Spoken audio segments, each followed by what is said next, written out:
All right, on this episode of Bouts Talking Bouts, excited to be speaking with an individual coming off of an emphatic victory at Rizin 31 that transpired a bit later in October there, a heavyweight affair, a first round finish for Tsuyoshi Sudario getting the finish over Saint, and very happy to welcome Sudario back on the show. How's your day going so far there, Sudario? ダリオさん、今日、お時間いただいてありがとうございます。今日、調子はどうですか、まず。調子、いいですね。試合から、試合終わって1週間休んで、今日からスタートするんですけど、今日もさっき朝ダッシュしてきて、これから少しずつペース上げていこうと思ってます。Yeah, so I actually feel great. It's been a week after my fight. Today I start working out again. This morning I just finished a workout this morning. So I plan to step up my workouts and I'm ready to get back in there. Yeah, well, that's awesome to hear. And it's been a little bit since we last got to talk, and it looks like you got married over the course of the summer based on the Instagram there. So just in the interest of wishing congratulations, just wanted to put that out there since it's been, a little bit since we last talked. So yeah, that's awesome. 前回インタビューさせていただいた時からちょっと時間が経ってしまったんですけれども、その間にスダリオ選手はインスタを見させていただいてるんですけども、その間に結婚されたり、結婚おめでとうございます。ありがとうございます。Thank you very much.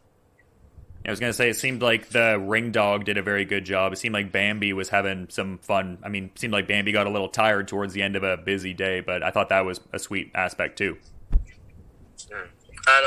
リングドッグのバンビちゃんがすごく頑張ったみたいで、最後の方にはちょっとすごい疲れてたように見えたんですけども、すごく面白いコンセプトだったなと思って見てました。Thank you so much. Yeah, no, it's a fun time, man. Very cute dog, no doubt, too. But I also thought it was cool, some of the stuff I was seeing on Instagram about just how much the training in the United States seemed to be a huge benefit to your game. Like, when did that all first get started there, like going over to train in the US? Like, was that like a big part of the last camp for this fight? スダリオ選手がアメリカで練習していたことが、非常に身になってなっているのかなっていうのがすごく感じた試合のパフォーマンスだったんですけれども、そもそもそのアメリカに行って練習するっていうことは、もともと計画されてたんですか？そうですね。初めに今年の4月に2週間だけハワイとラスベガス行かせていただいたんですけど、それで2週間ではちょっとすごい足りないなと思って、東京ドーム大会、負けて、でちょっと時間欲しいっていうことを榊原代表に伝えて、それで2ヶ月間アメリカの方に、行く計画が立てました。So at first I went to I trained in Hawaii and Vegas over the course of 2 weeks back in April. I had a great time. I learned a lot, but it was just not long enough. And after that I fought at the Tokyo Dome in June and lost. So I pretty much told Sakakibara-san that I need more time to train in the States, and I got some time off, and I have planned this training camp for going to the States for 2 months. So this was all pre-planned. Yeah, you mentioned that setback against Shoma Shibisai there, the first time tasting a loss as a professional MMA fighter. It seems like that's something that's been used to, I guess, bolster the game and kind of grow. Is that a fair characterization? Was that loss something that was like a real learning experience that ultimately helped grow the skills that much more? 今その東京ドームの敗戦のことにちょっと触れたんですが、プロ MMA に転向してから初の、黒星、それをスダリオ選手どのように受け止めて、その敗戦をどのように自身のキャリアに捉えたのかっていうのをちょっと教えてもらっていいですか？そうですね。最終的にはチョークで負けたんですけど、その前のそのスタンディングの時点で、今までなかなか打撃のスパーリングっていうのはできてなくて、それで、パンチを当てる、なんつうんだろう、この距離感とかってなかなかつかめてないところがあって、で、ずーっともやもやしながら、東京ドーム大会、渋沢選手と、やることになって、いざリングに上がったらやっぱでかいし、やっぱ出入りがないと、もちろんずっと、なんつうんだろうな、それこそ今回ステップワークがなんかいいってみんなに言われたんですけど、それも結局東京ドーム大会ではなくて、まず相手が自分よりでかかったら、やっぱり、相手の打撃がなんつうんだろう、蹴りでもパンチでも届かない距離にまずいて、その出入りをできるようにしたいなっていうふうに思ってて、それで、そうですね、まずそのスタンディングで、すごい悩んでたところを、今回アメリカ行って、そのレイセフォーさん、K1 のレイセフォーさんが、他の選手にアドバイスしてるのを、僕が聞いてて、で、それを僕も、練習に取り入れて、スパーリングでやるようにしたら、すごい、フィットして、まずスタンディングではそこが、すごい、やっと悩んでたっていうか、そうですね、不安なところだったんですけど、そこが解消されたなっていうのと、あと、そうですね、チョークスリーパーとか、寝技でも、まだまだ、なんかアクシデントあった時に、体が勝手に動くように、やっぱ柔術でもグラップリングでもやっていかなくちゃいけないなっていうふうに思ってて、それもサンディエゴで2週間、もう朝晩ずっと柔術とグラップリングをずっとやってきたんで、どんな体制、展開になっても、やっていけるっていうふうな自信は、持てるようになりましたね。今回アメリカ2ヶ月行って。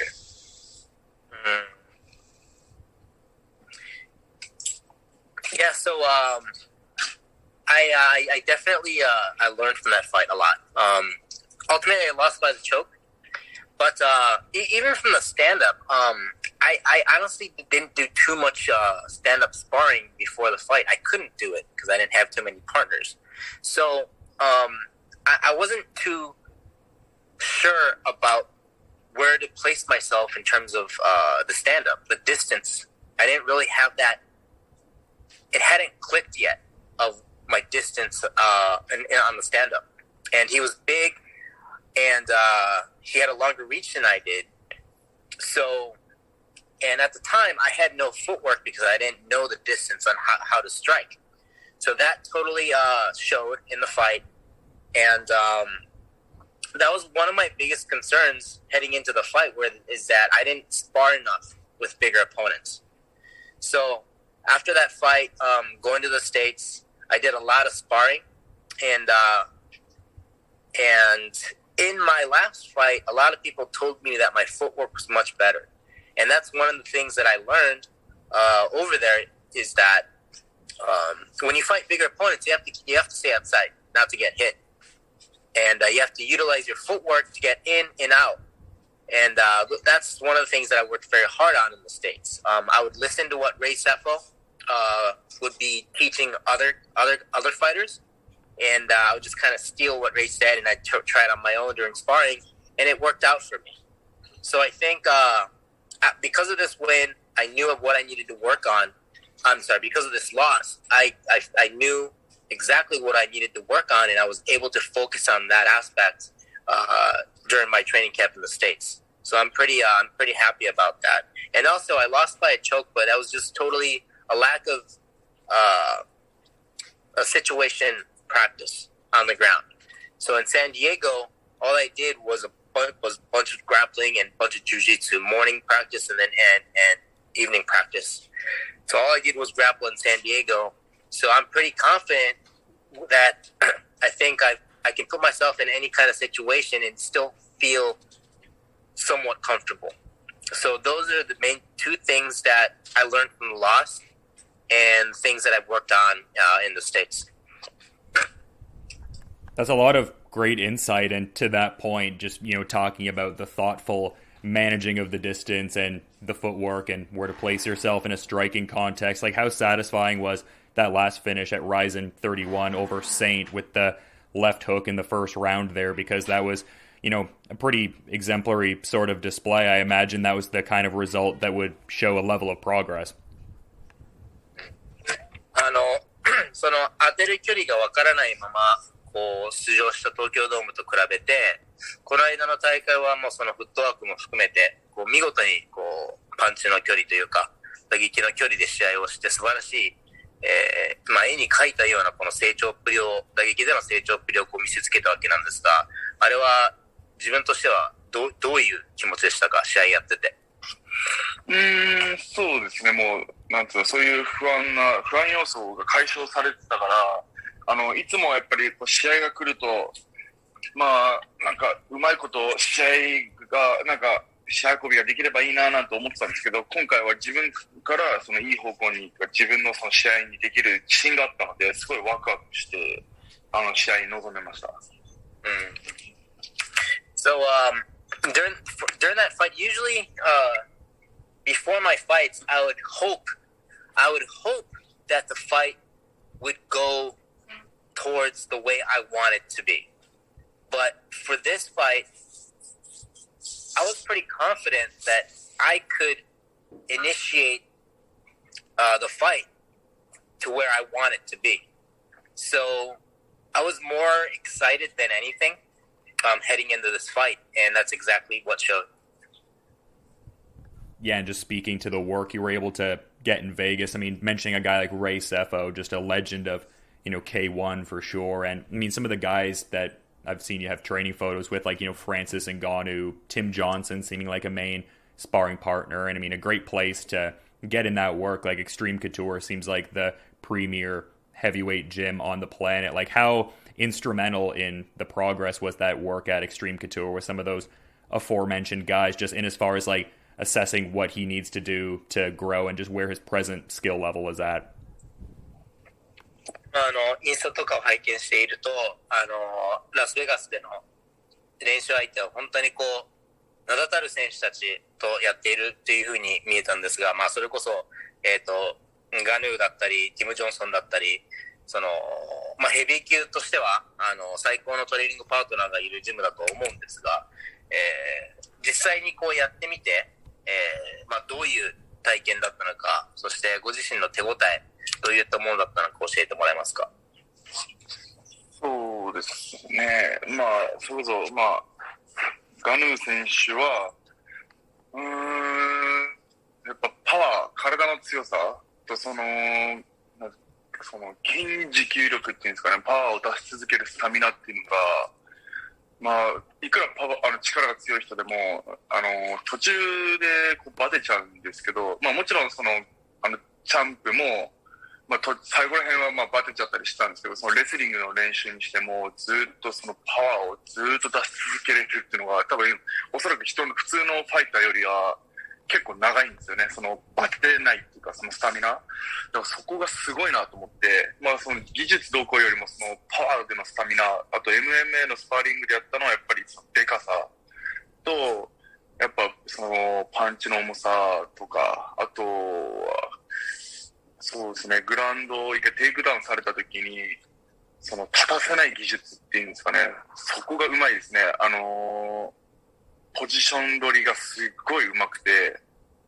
結構びっくりしました。でもそれもやっていく中で慣れてきて、こうすれば逃げられるかなとか、それでもやっぱりやられてましたけど、僕は。でも、行って、初めて、ガヌー選手とかと一緒に練習した時よりかは、途中からだいぶ慣れてきて、それこそティム・ジョンソンさんは、力では僕負けなかったんですけど、力よりもその技術っていうんですかね、そのレスリングとか寝技での技術がすごくて、でかくてもすごい動けて、そこら辺がびっくりしたんですけど、それもやっていく中で途中で対応できるようになって、次に、そのクルートワだけじゃなくて、ドライステルって言って、その寝技がすごい強いジムがあって、で、そこに行くことになったんですけど、途中から、それもクートワに来てた選手なんですけど、PFL からベラトルなのかな、今は。多分ライトヘビーかヘビーのチャンピオンなんですけど、その選手に誘ってもらって、それこそ今回 PFL のライトヘビー級トーナメントで優勝した、カプリザーノ選手とも、ガンガンそのスパーリングとかレスリングでもグラップリングでも練習させてもらいましたね。So in terms of Ngannnou, like he was an exceptional specimen to say the least. Like his power, his physical strength was amazing, but more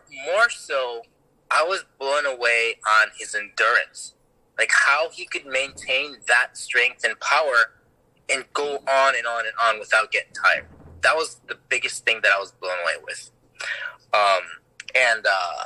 You know, when we do MMA sparring, like obviously he hits really hard,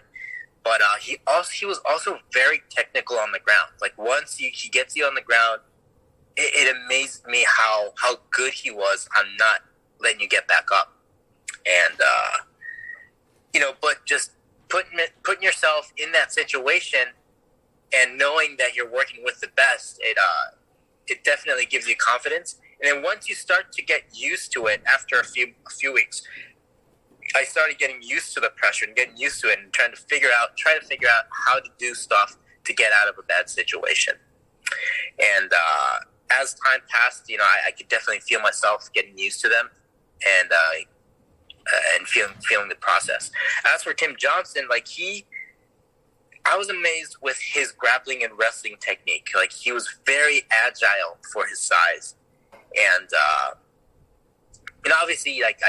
he was beating up. He was beating me up in the beginning, but as time goes on and as I got used to it, I started being able to kind of hold my own against even Tim Johnson too.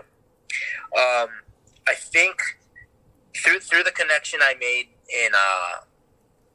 at the Couture gym, I also visited Drysdale gym, and I was able to spar a lot with Bruno Capilloza, who just won the PFL tournament. So with that being said, the environment is just so good for me, for heavyweights. There's so many people to work with and learn from. So it's great. Well, that's amazing. I mean, having the PFL heavyweight champion and the UFC heavyweight champion sharpening the physical tools. But I mentioned, you know, Ray Sefo earlier, and Ensign Inoue has been a long-time staple of the camp and the training and stuff like that, a great mentor. I'm kind of wondering for Sudario, how important is it to, you know, be coachable, and like how much of a weapon is it for him to have that, I guess, adaptability and willingness to be coachable and grow? スダリオ選手は MMA やってこう、まあ、今レイセフォーの名前も出ましたし、最初はエンセンさんに教わってこう来たんですけれども、人から教わるっていうか、彼らの影響っていうのはスダリオ選手にとってこの成長する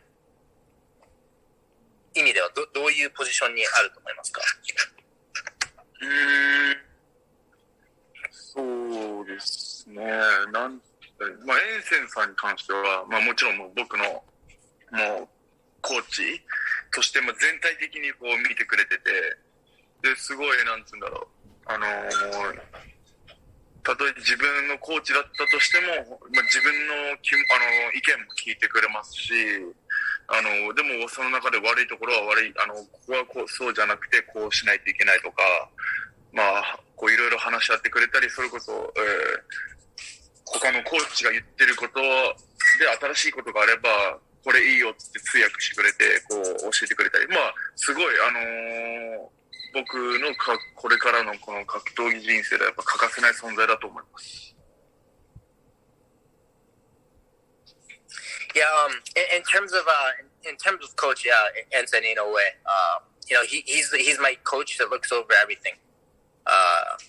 He gives me advice for everything as a professional MMA fight.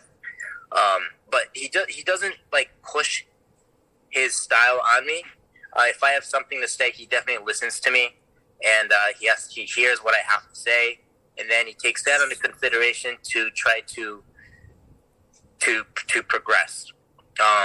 He also listens to other coaches, and he translates their thoughts and tactics over to me, and I think he's definitely just he's an essential figure for me for my MMA career. And I'm kind of curious because the last time we talked, this wasn't an instantiated sort of thing, but in the summer there, just all fights allowing for elbows from all angles, no restrictions in that regard. Like, I think myself and many others see Rizin as having the most comprehensive, I guess, rule set on the planet. Like, how important is it to Sudario to be able to compete in, such a multifaceted kind of rule set? ライジンが、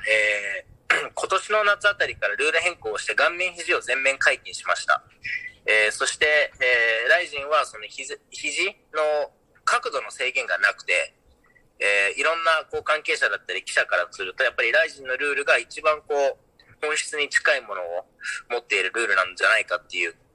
話があったりするんですが、そういうルールの中で戦うことに対して、スダリオ選手はどのように感じてますか？やっぱり制限が少ないっていうのは、やられるリスクもあるんですけど、すごいやりやすいですよね、選手からすると。やっぱそれを海外の選手、それこそクートアの選手とかでもそうだし、そのトライステルの選手とかもそうなんですけど、やっぱライジンはやっぱそのプライドのその次のなんていうの、後継団体っていうのかな、プライドと同じようなルールだから、やっぱみんな、やっぱ海外の選手が、もう海外の選手も憧れてるって言ってたし、やっぱ僕としてもすごい、もうあんまりルールが細かくなくて、すごいやりやすくていいなと思います。